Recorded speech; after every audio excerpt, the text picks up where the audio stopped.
नमस्कार, शब्द सांची के समाचार बुलेटिन में आपका स्वागत है। शुरुआत करते हैं हेडलाइन से।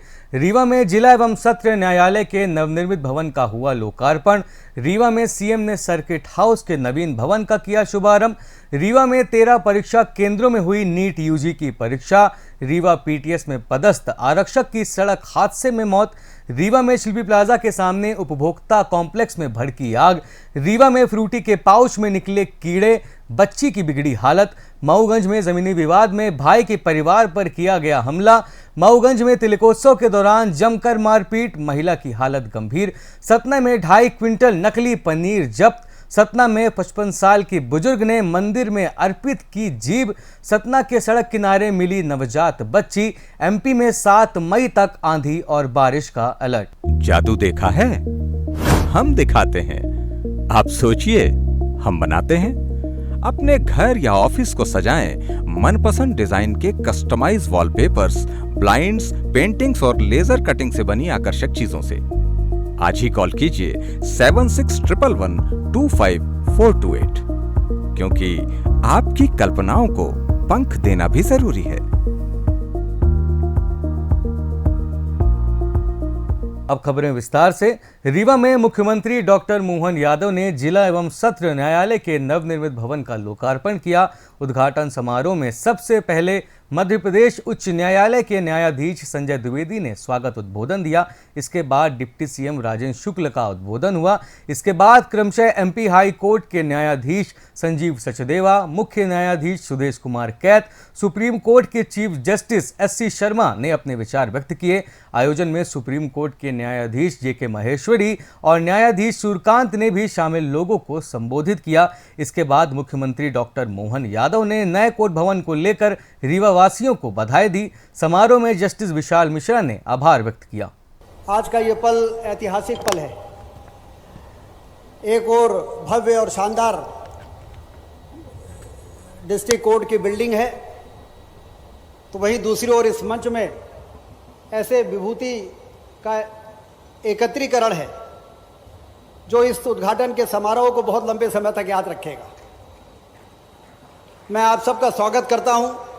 सफेद शेरों की धरती पर आपका स्वागत करता हूं। श्रद्धेय सूर्यकांत जी कह रहे थे कि बहुत ही शानदार भवन बना है, तो मैंने कहा कि ये रीवा और विंध्य का जो ड्यू है वो आज प्राप्त हुआ है। ये बहुत पोटेंशियल एरिया है। 40 मिलियन टन सीमेंट बनती है हमारे यहाँ। जितना लाइमस्टोन हमारे यहाँ है देश में किसी कोने में और दूसरी जगह नहीं है। 15,000 मेगावाट के कोयले से बिजली बनती है हमारे यहाँ। सिंगरौली के इलाके में, शहडोल के इलाके में जितना कोयला हमारे यहाँ है देश में किसी और क्षेत्र में नहीं है। उसके बावजूद हम उतना विकास नहीं कर सके थे, लेकिन प्रधानमंत्री नरेंद्र मोदी जी और मुख्यमंत्री डॉक्टर मोहन यादव जी लगातार सिंचाई की नहरों का जाल बिछाकर, एयरपोर्ट बनाकर, रेलवे की लाइन सिंगरौली तक पहुंच जाए, इसका काम शानदार 4 लेन की सड़कों ने आज विंध्य क्षेत्र को बहुत तेजी से विकास की गति दिशा में बढ़ने वाले क्षेत्र के रूप में स्थापित कर दिया है। अब हम ये नहीं कहते, अब जमाना कहता है कि आपका रीवा, आपका विंध्य तो बहुत तेजी से आगे बढ़ रहा है। 1948 में 2 बुंदेलखंड और भागेलखंड रीजन को मिला के एक विंध्या प्रदेश बना, जिसका खुद का एक हाईकोर्ट था और उसकी अपील यहाँ के महाराजा को जाती थी। और इसका लीगल सिस्टम इतना गहरा है कि यहाँ के लोग हर जगह के लिए हर चीज़ को लीगल सिस्टम के लीगल के तौर से सुलझाते थे। और यहाँ का विंध्य प्रदेश हाईकोर्ट कॉन्स्टिट्यूशन ऑर्डिनेंस आप सबका इस नए खास करके न्याय के मंदिर के लोकार्पण के अवसर पर जिला न्यायालय स्तर पर ये माननीय सचदेवा साहब ने कहा है कि अतीत में 1834 में यहाँ के महाराजा विश्वनाथ सिंह जी ने अपने उस काल में दरबारों से न्याय की पद्धति के बजाय न्यायालय के लिए पहली बार प्रदेश के अंदर पूरे मध्य प्रदेश में हमारा सार्वजनिक स्तर पर न्याय की सुलभता होना चाहिए, इसलिए भवन बना करके रीवा रियासत ने वो भवन दिया था। मैं उनका भी स्मरण करना चाहूँगा। आज इतिहास ने करवट बदली है। न्याय की सीएम यादव ने न्यायालय परिसर से प्रस्थान करने के बाद सर्किट हाउस राजनिवास के नवीन भवन का लोकार्पण किया। इसके बाद मुख्यमंत्री ने नवनिर्मित भवन का जायजा भी लिया। इस दौरान उन्होंने नगर निगम द्वारा तैयार किए गए माय रीवा सिटीजन ऐप का भी शुभारंभ किया। इसके बाद मुख्यमंत्री नागरिकों से संवाद कार्यक्रम में भी शामिल हुए। रीवा में 13 परीक्षा केंद्रों में रविवार को नीट यूजी की परीक्षा आयोजित की गई। हर सेंटर में 500 के करीब विद्यार्थी शामिल हुए। परीक्षा दोपहर 2 से शाम 5 बजे तक आयोजित की गई। परीक्षा शांतिपूर्वक आयोजित करने के लिए सुरक्षा के कड़े प्रबंध किए गए थे। सभी परीक्षा केंद्रों में सशस्त्र बल तैनात रहा। इस दौरान वाहनों के प्रवेश को ध्यान में रखकर 4 मई को शहर के कई प्रमुख मार्गों में ट्रैफिक डायवर्जन भी किया गया। रीवा पुलिस ट्रेनिंग सेंटर में पदस्थ आरक्षक की शनिवार देर रात सड़क हादसे में मौत हो गई। हादसा रायपुर करचलियान थाना क्षेत्र के रामनई में हुआ। मृतक की पहचान सोमनाथ सेन निवासी रामपुर बघेलान के रूप में हुई है। मृतक के पुत्र सचिन सेन ने बताया कि उनके पिता police training centre PTS Rewa में आरक्षक पद पर पदस्थ थे। वह तिलकोत्सव कार्यक्रम में शामिल होने के लिए मऊगंज गए थे। रविवार को सीएम के आगमन को लेकर उनकी वीआईपी ड्यूटी लगाई गई थी, जिसके चलते वह तिलक कार्यक्रम से रात में ही बाइक से रीवा के लिए चल दिए और जब वह रामनई के समीप पहुंचे तभी तेज रफ्तार ट्रक के चालक ने उन्हें टक्कर मार दी, जिससे उनकी घटनास्थल पर ही मौत हो गई। घटना की सूचना के बाद पीटीएस एसपी सहित स्टाफ के लोग अस्पताल पहुंचे, जहां सोमनाथ के शव का पीएम कराया गया। वहीं रायपुर करचिलियान पुलिस ने ट्रक चालक की तलाश शुरू कर दी है। रीवा शहर के अमैया थाना क्षेत्र अंतर्गत शिल्पी प्लाजा के सामने उपभोक्ता कॉम्प्लेक्स में रविवार की सुबह आगजनी की घटना हुई, जिसमें 3 दुकानों में मिलाकर करीब 30 लाख का नुकसान होना बताया जा रहा है। घटना की सूचना पर अमैया पुलिस सहित दमकल की टीम मौके पर पहुंची और दुकानदारों की मदद कर आग पर काबू पाया गया। बताया गया है कि सबसे ज्यादा नुकसान अमर ट्रेडर्स का हुआ है। इसके बाद गायत्री पूजन भंडार में भी आग की लपटें पहुंची हैं, जहां सामान जलकर खाक हो गया। वहीं युवा मेंस कलेक्शन के शोरूम को भी नुकसान हुआ है। बताया गया है कि सुबह तकरीबन 9 बजे लोगों ने कॉम्प्लेक्स से धुआं निकलते देखा, जिसकी सूचना पुलिस को दी गई। पुलिस द्वारा दुकान संचालकों को सूचना देकर मौके पर बुलाया गया और दमकल की मदद से आग पर काबू पाया गया। रीवा शहर में फ्रूटी के पाउच में कीड़े निकलने की घटना सामने आई है, जिसके सेवन से एक मासूम बच्ची की हालत बिगड़ गई। हालांकि अब वह खतरे से बाहर है। पीड़ित परिजन इस मामले में खाद्य विभाग से कार्रवाई की मांग कर रहे हैं। घटना को लेकर गुल्लू खान निवासी घोघर ने बताया कि वह अपनी बेटी के लिए चिकान मोहल्ला स्थित अहमद की दुकान से फ्रूटी लाए थे।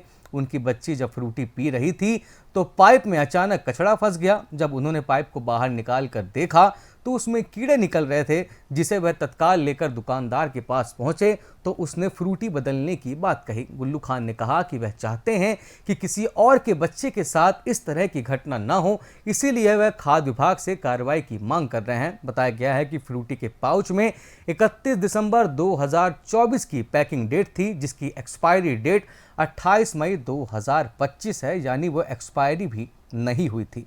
मऊगंज जिले के अमखूर गांव में जमीनी विवाद के चलते छोटे भाई ने बड़े भाई, उसकी पत्नी और बेटा बेटी पर लाठी और फरसे से हमला कर दिया। इस दौरान 3 लोगों को गंभीर चोटें आई हैं, जिन्हें उपचार के लिए रीवा के संजय गांधी अस्पताल में भर्ती कराया गया है। पुलिस ने मामला दर्ज कर जांच शुरू कर दी है। घटना के संबंध में घायल श्यामवती चौबे ने बताया कि वैवाहिक कार्यक्रम के चलते 5 दिन पहले वह अपने पति केशव चौबे और बेटा बेटी सहित बहू के साथ गांव आई थी, जहां बाथरूम बनवाने के लिए खेत में गड्ढा किया जा रहा था। इस दौरान पड़ोस में रहने वाले देवर ने काम रोक दिया और गाली गलौज करने लगा। महिला जब तक कुछ समझ पाती तब तक आरोपियों ने लाठे डंडे से उस पर हमला कर दिया। इस बीच पत्नी को बचाने पहुंचे पति और बेटे पर भी हमला हुआ, साथ ही साथ बेटी और बहू के साथ भी मारपीट की गई। मऊगंज जिले के ग्राम खुरटेहा बड़ा टोला में तिलक कार्यक्रम के दौरान हुए विवाद में एक महिला गंभीर रूप से घायल हो गई, जिसे उपचार के लिए रीवा के संजय गांधी अस्पताल में भर्ती कराया गया। घटना के संबंध में राजनंद साकेत ने बताया कि घायल गुलाब कली साकेत पड़ोस में ही तिलक कार्यक्रम में शामिल होने के लिए गई थी, जहां कुछ लोग शराब के नशे में एक लड़के से मारपीट कर रहे थे, जिन्हें महिलाओं ने मिलकर रोकने का प्रयास किया तो आरोपियों ने उन पर भी डंडे से हमला कर दिया। इस दौरान गुलाब कली के सिर पर गंभीर चोट आ गई, वह अचेत होकर गिर पड़ी, जिन्हें तत्काल उपचार के लिए मऊगंज अस्पताल लाया गया, जहां से देर रात उन्हें रीवा रेफर कर दिया गया। सतना रेलवे स्टेशन से 2.5 क्विंटल पनीर जब्त किया गया है। यह पार्सल के माध्यम से भोपाल से रविवार को सतना लाया गया था। जिला प्रशासन और खाद्य विभाग की संयुक्त टीम ने प्राथमिक जांच में इसे नकली पाया। इसके बाद फाइनल टेस्ट के लिए इसे लैब भेज दिया गया है। एसडीएम राहुल सिलाड़िया के नेतृत्व में खाद्य विभाग की टीम ने मुखबिर की सूचना पर कार्रवाई की। पनीर को मार्केट की ओर ले जाते समय टीम ने इसे जब्त कर लिया। खाद्य निरीक्षक अभिषेक गौर के अनुसार प्रारंभिक जांच में पनीर मानकों के अनुरूप नहीं पाया गया। पनीर भोपाल से सतना के रहने वाले दीप नामक व्यक्ति के लिए भेजा गया था। पार्सल पर पूरा विवरण नहीं होने के कारण भेजने और मंगवाने वाले की पहचान में कठिनाई हो रही है। प्रशासन इस मामले की जांच कर रहा है। वर्तमान में विवाह सीजन के कारण बाजार में पनीर की मांग अधिक है। आशंका है कि कुछ स्थानीय व्यापारियों ने इस मांग को पूरा करने के लिए बाहर से नकली पनीर मंगवाया है। सतना जिले में एक अजीब मामला सामने आया है। मझगवा कस्बे के एक तालाब किनारे स्थित प्राचीन देवी मंदिर में 55 वर्षीय प्यारे लाल वर्मा ने गुप्त नवरात्रि के दौरान अपनी जीभ काटकर देवी के चरणों में अर्पित कर दी।